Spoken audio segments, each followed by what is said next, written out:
The warning. The Broken Tusk Tavern reeked of alien pheromones, industrial-grade cleaner, and the unmistakable tang of fear.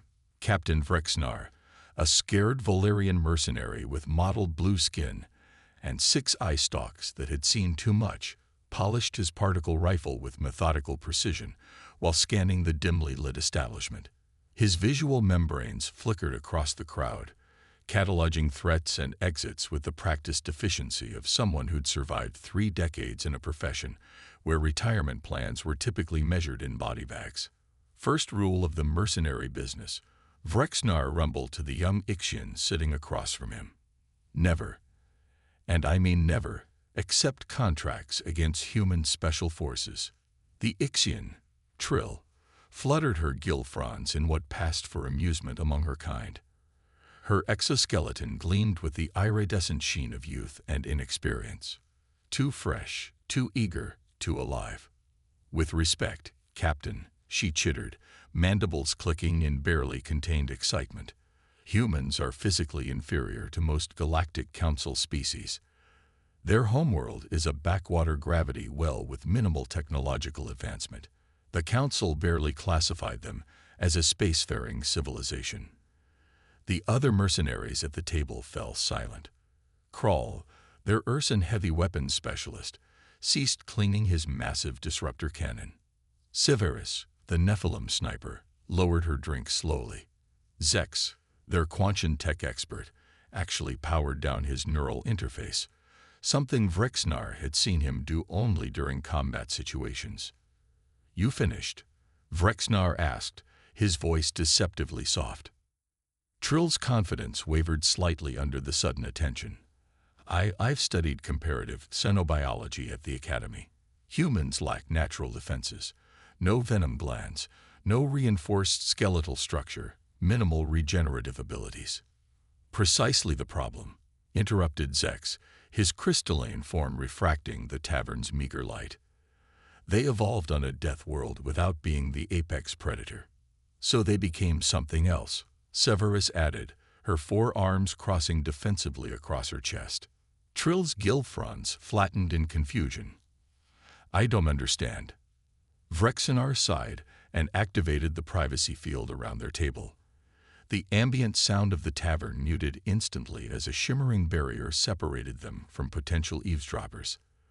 "Let me guess," he said, leaning forward. "The hegemony offered you a contract. Triple standard rate. Something about neutralizing a human security concern on one of their mining operations." Trill's compound eyes widened. "How did you?" "Because they try it every cycle," Krall growled, his Ursine features contorting with disgust. "And every cycle, some fresh-faced fool takes the bait." "Triple rate is triple rate," Trill protested. "It's called suicide pay," Vrexnar said flatly. "And it's not nearly enough." He gestured to the barkeeper, who promptly delivered a flask of blue liquid. Vrexnar poured a measure into Trill's cup, and one for himself. "What I'm about to tell you doesn't leave this field," Vrexnar said, his voice lowering to a growl. 3 cycles ago, the Midnight Talons took a contract against a human research facility. The Talons were the best mercenary outfit in the Orion Arm. 23 fighters, top-tier equipment, all guild-certified veterans. "What happened?" Trill asked, her earlier confidence evaporating. "They were annihilated," Vrexnar stated. 4 humans did it, just 4 from something called MEMARSOC. No survivors on the mercenary side. "Could have been luck," Trill suggested weakly. Krall barked a laugh that contained no humor. "Tell her about Rigel Station." Vrexnar nodded grimly. Rigel was a Black Ops research facility. The hegemony was conducting experiments that violated at least 16 different Galactic Council treaties. A human team infiltrated the station. The facility had quantum tracking security systems, 3 layers of automated defenses, and a full battalion of hegemony royal guards. The humans killed everyone. Severus continued, her voice hollow with remembered fear. Downloaded the research data, planted explosives, and disappeared. The hegemony hired 60 mercenaries to hunt them down. Let me guess, Trill said, her voice barely audible. The mercenaries failed. The mercenaries died, Krall corrected. Brutally, creatively, one by one. But why? Trill asked, genuinely confused. What makes humans so dangerous? They don't have natural weapons, no venom glands, no exceptional strength compared to many species. That's exactly the problem, Zex explained, his synthetic voice resonating with artificial patience. Humans evolved on a death world where they weren't the apex predator. They had to become something else entirely. Adaptable, offered Severus. Unpredictable, added Krall. Ruthless, rumbled Vrexnar. Terrifyingly, brilliantly ruthless. When it comes to warfare, they're unmatched in the galaxy. Trill's exoskeleton paled slightly. I still don't understand what makes their special forces so much worse than their regular military. Vrexnar drained his drink and set the glass down with deliberate care. Regular human military follows rules, laws of war, conventions. They're special forces. They operate in the shadows. They're given objectives, not restrictions. Ever hear of psychological warfare? Zex asked. Trill shook her head. It's warfare aimed at the mind, he explained. Not just killing your enemy, but breaking them mentally before you even engage, making them fear you so much that their combat effectiveness drops before the first shot is fired. Human special forces excel at it, Vrexnar added. They don't just kill you, they make sure everyone knows they killed you, and they make sure everyone is terrified of being next. Krall leaned forward, his massive form casting a shadow over the table. During the Rigel incident, the humans left one hegemony commander alive. Just one. Know why? Trill shook her head again. So he could tell others what happened, Krall said grimly. But first, they forced him to watch as they eliminated his entire command. Then they carved a symbol into his carapace, their unit insignia. They wanted everyone to know who had done this. That can't be legal under Galactic Council war protocols, Trill protested. Vrexnar laughed, a harsh sound devoid of humor. Human special forces don't care about Galactic Council protocols. They care about results, and their governments give them just enough official deniability to get away with it. But the worst part, Severus said quietly, is that they study us. While most species develop tactics based on their own biology and culture, humans analyze their opponents. They learn our weaknesses, our psychology, our cultural taboos, and they weaponize that knowledge. I've seen a human operative recite perfect Nephilim death rites to a target, she continued, her normally stoic demeanor slipping. The target was so shocked that a human knew the sacred verses that he froze for 3.2 seconds, enough time for a knife between his cervical plates. They use our own strengths against us, Krall added. Ursans pride themselves on face-to-face combat. Humans will snipe you from 2 kilometers away. Ixians can detect minute vibrations. Humans will create diversionary vibrations to mask their real approach. But surely with enough firepower, Trill began. No, Vrexnar cut her off. More mercenaries just means more targets, more chaos that humans can exploit. They're like, what's that human predator? The one that hunts in packs. Wolves, supplied Zex. Yes, wolves. Human special forces operate like wolves. They separate the weak from the herd, they coordinate without obvious communication, and they never, ever give up once they've chosen their prey. Trill's color had faded to a sickly pale green. The contract offered triple standard pay, she repeated, almost to herself. The Midnight Talons were offered quintuple standard, Krall said flatly. Their remains were shipped back to their homeworlds in specimen containers. How do you know all this? Trill asked suddenly. If no mercenaries survive encounters with human special forces, where do these stories come from? A heavy silence fell over the table. Vrexnar and Severus exchanged glances. Because I survived, Vrexnar finally said, pulling down his armored collar to reveal a jagged scar across his primary breathing tube. Barely 7 cycles ago, my old crew took a contract against something called SETS, British Special Forces. There were 12 of us against 6 humans. What happened? Trill whispered. I played dead. Vrexnar admitted, no shame in his voice. After they killed the others, I lay in a pool of my own hemolymph and didn't move, didn't breathe, while they checked the bodies. One of them put a knife through my breathing tube to be sure, missed my main circulation vessel by micrometers. When they left, I crawled to an escape pod, he continued. That's how I got the nickname Lucky V. The only lucky mercenary to face human special forces and live, Crawl rumbled. I wasn't lucky, Vrexnar corrected, his voice hollow. They knew I was alive. Trill stared at him. What do you mean? I reviewed the security footage afterward. The human who stabbed me deliberately missed the vessel, and he whispered something in my audio receptor while his teammates were checking the other bodies. What did he say? Trill's voice was barely audible now. He said, tell the others. They left me alive on purpose, as a warning. Zex cleared his throat. That's why rule number 1 exists. It's not just about survival. It's about understanding what you're up against. Humans have a saying, know when you're outmatched. There are plenty of contracts in the galaxy, plenty that don't involve humans and their special forces. Take those instead. Trill sat in stunned silence for several moments. Finally, she asked, what about their regular military? Are they safe to take contracts against? The table erupted in laughter. Safer, Vrexnar said, wiping moisture from his eye stalks. Marginally. They at least follow some rules. But remember, their regular soldiers all aspire to be like their special forces. They train with similar methods, study the same tactics.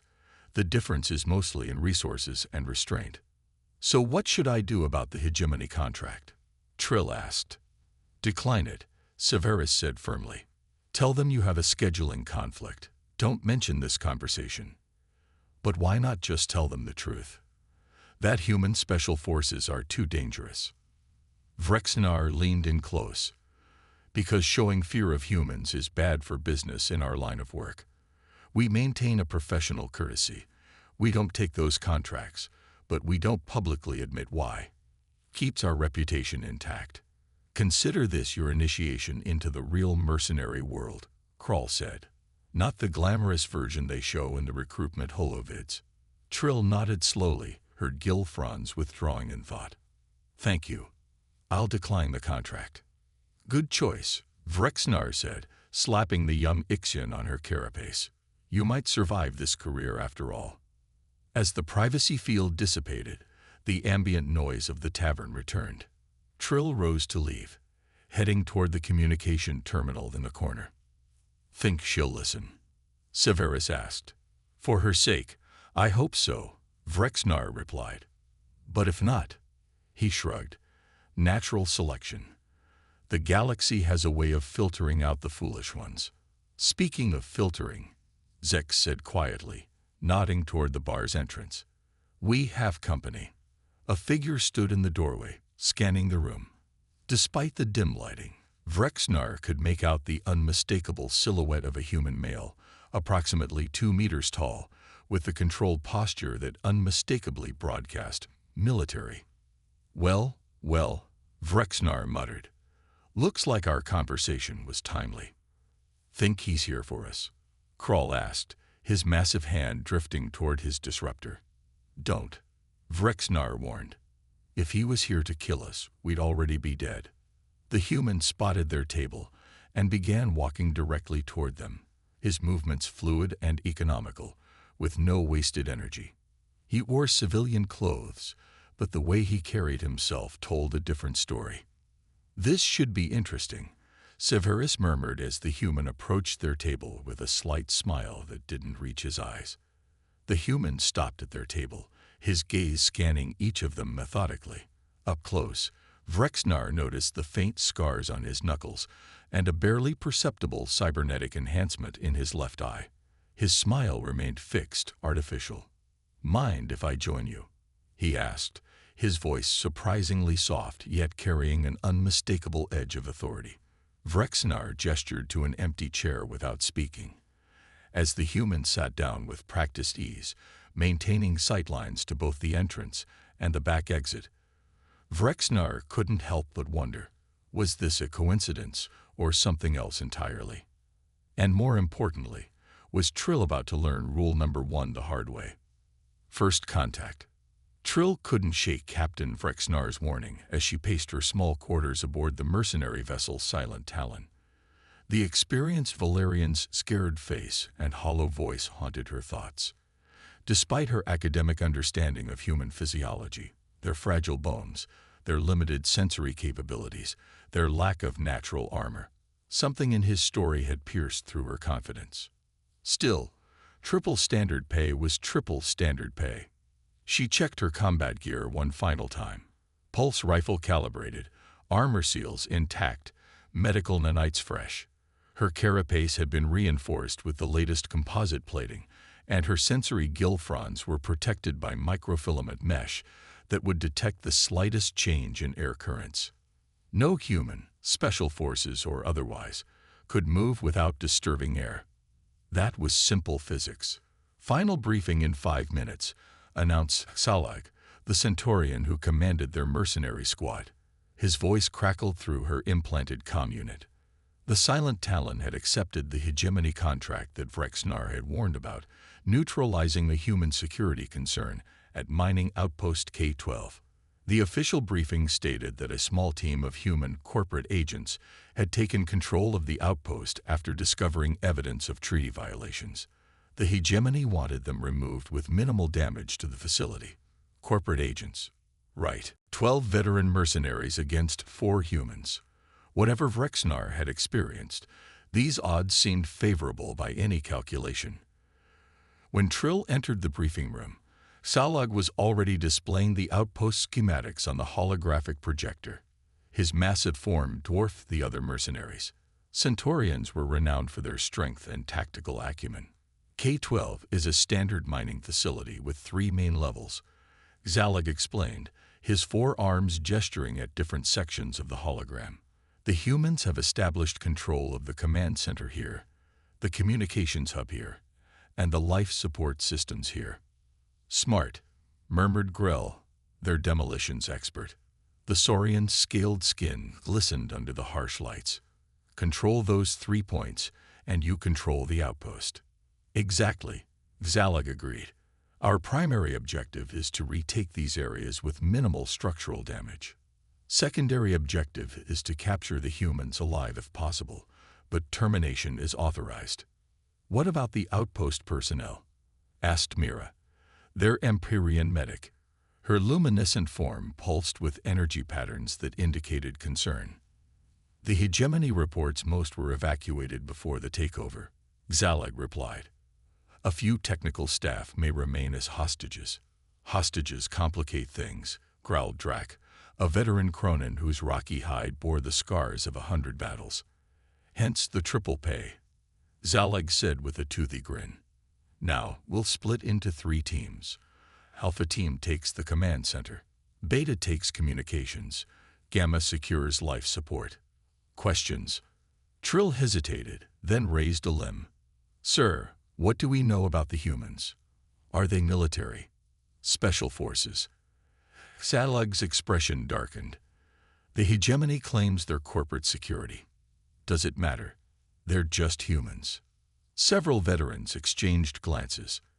Trill noticed Drac's crystalline eyes narrow slightly. "I've heard stories," Trill continued carefully, "about human special forces." Zalag laughed, a booming sound that filled the briefing room. "Ghost stories told by failed mercenaries to explain their incompetence. These are corporate agents, not mythical monsters." "With respect, Commander," Drac interrupted, his gravelly voice carrying the weight of experience. "I've encountered humans before.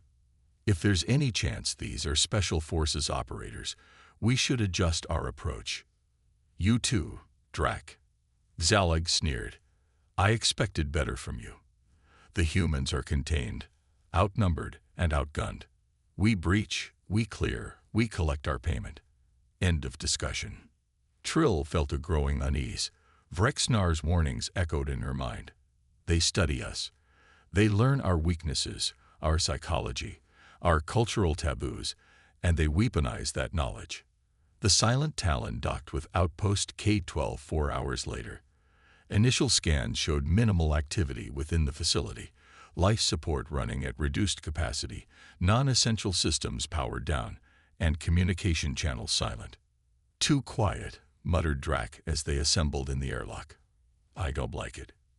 "Save the superstition for the rookies," Zalag responded, checking his heavy plasma cannon. "Alpha Team, you're with me. We take the command center. Beta Team with Drac, secure communications.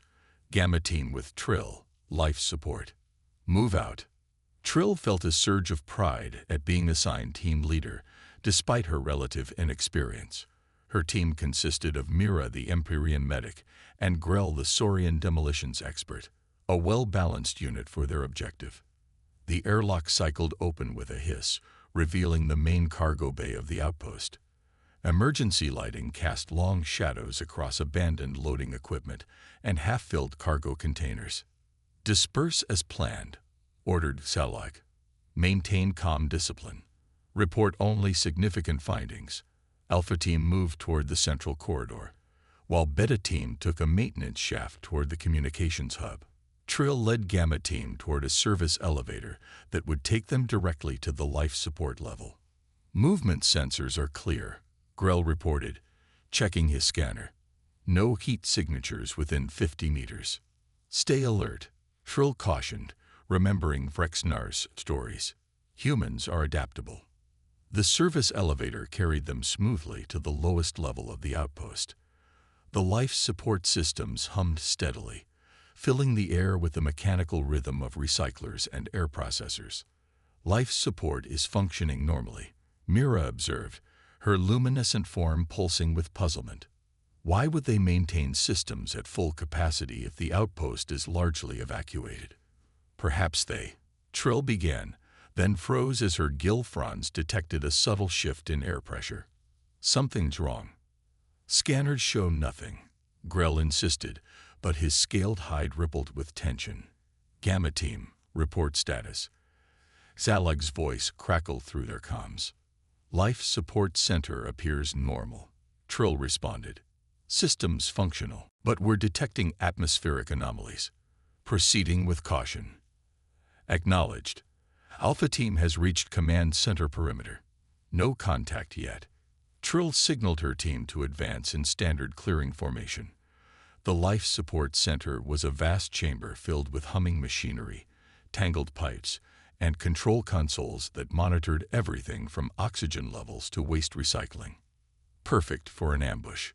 "Mira, take left flank. Grill, right side. I'll approach center," Trill ordered. Her weapon felt suddenly inadequate as Vrexnar's warnings echoed in her mind. They moved methodically through the chamber, checking behind equipment and scanning shadowed corners. Nothing. No humans, no signs of sabotage, no evidence of combat. "Life Support Center secure," Trill reported, feeling a mixture of relief and confusion. "No hostiles present." "Same at Command Center," Zalag responded. "Systems intact, no humans."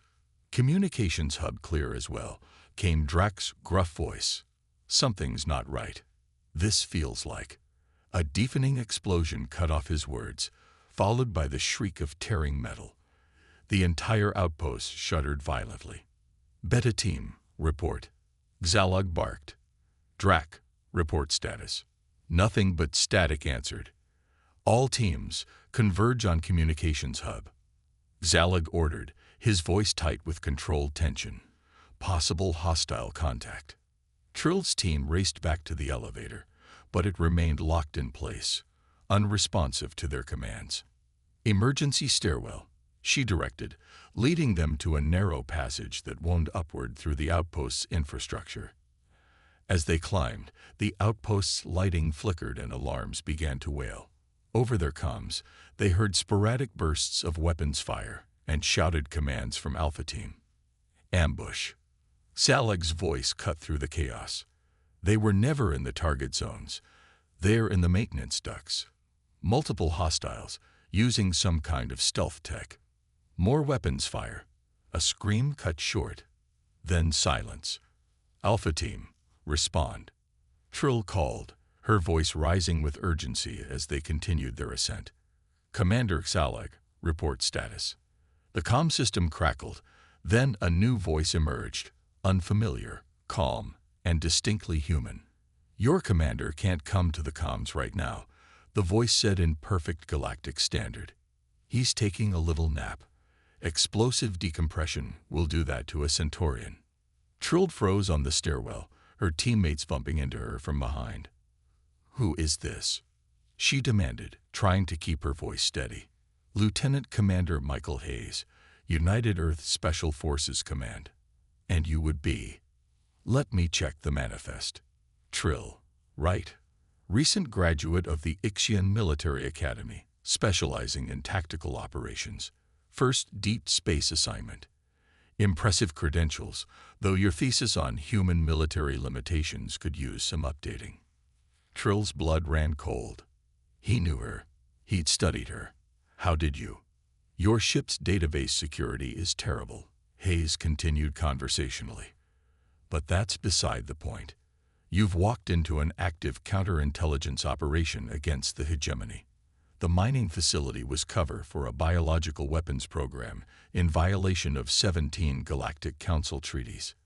Grell hissed beside her, his clawed hand tightening on his weapon. He's lying. The hegemony wouldn't. Storage compartment 227B, sublevel 3, Hayes interrupted. That's where they keep the culture samples. Feel free to check if you make it out of this alive. Now, I'll make this simple. Surrender, and you'll be detained temporarily, then released to Galactic Council custody. Resist, and you'll join Alpha and Beta teams. We still outnumber you, Trill bluffed, even as dread congealed in her chest. 3 of us, and you're what 4 humans? A soft chuckle came through the comm. Actually, there are only 2 of us. The other 2 are dealing with a similar situation at the hegemony's headquarters. But I appreciate your concern. 2 humans. They'd just lost 9 veteran mercenaries to 2 humans. Vrexnar hadn't been exaggerating. I'd make your decision quickly, Hayes added. The facility's reactor is showing some concerning fluctuations. Might be related to the explosives my partner planted while your teams were busy searching empty rooms. Mira's luminescence flickered with panic. Trill, if the reactor goes critical. You're bluffing, Trill said, but without conviction. Check your scanner, Hayes suggested. The neutron levels are already rising. Grell pulled out his scanner, his scales paling as he read the display. He's right. We have maybe 15 minutes before containment fails. The stairwell suddenly plunged into darkness as the emergency systems failed. A moment later, dim red backup lighting activated, casting everything in a bloody glow. That would be my partner cutting the main power grid, Hayes explained. Phase 2 of the operation. Trill. Mira whispered, we should surrender. These aren't corporate agents. Smart medic, Hayes commented. The offer expires in 30 seconds. Grell snarled, his predatory instincts overtaking reason. I'm not surrendering to a soft-skinned human. He bolted up the stairs, weapon raised. Grell, wait. Trill called after him, but the Saurian was already gone, his heavy footfalls echoing in the stairwell. 3 seconds later, they heard a soft feft sound, followed by a gurgling cry and the clatter of Grell's weapon falling down the stairs. That's one, Hayes said, his voice still unnervingly calm. 20 seconds left on that offer. Mira's form pulsed with terror patterns. Trill, please. Trill made her decision. We surrender, she said, lowering her weapon. No more violence. Wise choice, Hayes responded. Place your weapons on the ground and proceed up the stairs with your arms, or equivalent appendages, raised. Follow the red markers that will appear on the wall. Any deviation, any sudden movements, and you'll join your Saurian friend. Small red dots suddenly illuminated the wall of the stairwell, forming a path upward. How do we know you'll honor your word? Trill asked, even as she set down her pulse rifle. Because unlike the hegemony, we follow rules of engagement, Hayes replied. When possible, we avoid unnecessary casualties. Don't make it necessary. Trill and Mira ascended the stairs slowly, following the red markers. They emerged onto a corridor that led toward the communications hub, where they found Grell's body sprawled just outside the entrance. A small dart protruded from his eye socket, a precision shot through the only vulnerable point in Saurian anatomy. Inside the hub, they discovered the remains of Beta Team. No blood, no signs of struggle, just 4 bodies arranged carefully against one wall, each with a similar dart placed with surgical precision through natural weak points in their respective anatomies. Standing in the center of the room was a human, presumably Hayes, dressed in form-fitting black armor that seemed to absorb light rather than reflect it. His helmet concealed his features, but his posture radiated controlled confidence. Beside him, a second human worked at a console, fingers flying over the interface. "Reactor safeguards reinstated, sir," the second human reported. "Countdown aborted." "Good work, Cooper," Hayes responded, before turning to face the mercenary survivors. "Trill and Mira, I presume. Welcome to the consequences of taking contracts against human special forces." He removed his helmet, revealing a face that was unnervingly ordinary. No fangs, no armored plates, just a mammalian countenance with 2 forward-facing eyes and a disarming smile that didn't quite reach those eyes. "You killed them all," Trill whispered, her gill fronds trembling. "They chose to resist," Hayes corrected. "Just as your commander chose to accept a contract to defend illegal biological weapons research. Choices have consequences. We didn't know about any weapons," Mira protested, her energy patterns fluctuating with distress. "Which is why you're still alive," Hayes replied. "Now, as promised, you'll be detained until council representatives arrive. They'll confirm your statements, and assuming you're telling the truth, you'll be released." He gestured to Cooper, who approached with restraints designed for their specific physiologies, a detail that sent another chill through Trill. They'd prepared specifically for their species. "One question," Trill said as Cooper secured her limbs. "How did you defeat 3 heavily armed mercenary teams with just 2 operatives?" Hayes studied her for a moment, then smiled again. A predator's smile. "We studied you," he said simply. "All of you. Your species, your tactics, your weaknesses. We knew where you'd look, how you'd move, what you'd expect. And then we did the unexpected. It's what humans do best." As Cooper led them away, Trill caught sight of Commander Salag's massive form slumped in a corner. The proud Centaurian leader's 4 arms had been carefully arranged in a ceremonial mourning position, a specifically Centaurian custom for honoring fallen warriors. The humans hadn't just killed him. They'd respected him in death according to his own cultural traditions. In that moment, Trill finally understood what Vrexnar had tried to warn her about. It wasn't human strength or technology that made them terrifying. It was that they understood their enemies better than their enemies understood themselves. And as Hayes had so casually demonstrated, understanding was the deadliest weapon of all. The hunt. 3 months after the K-12 incident, Trill found herself on Nexus Station, a sprawling commercial hub at the intersection of 6 major trade routes.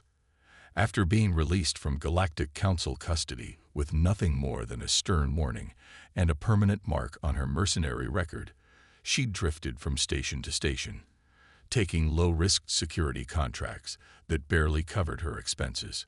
The memory of Lieutenant Commander Hayes and his partner haunted her dreams.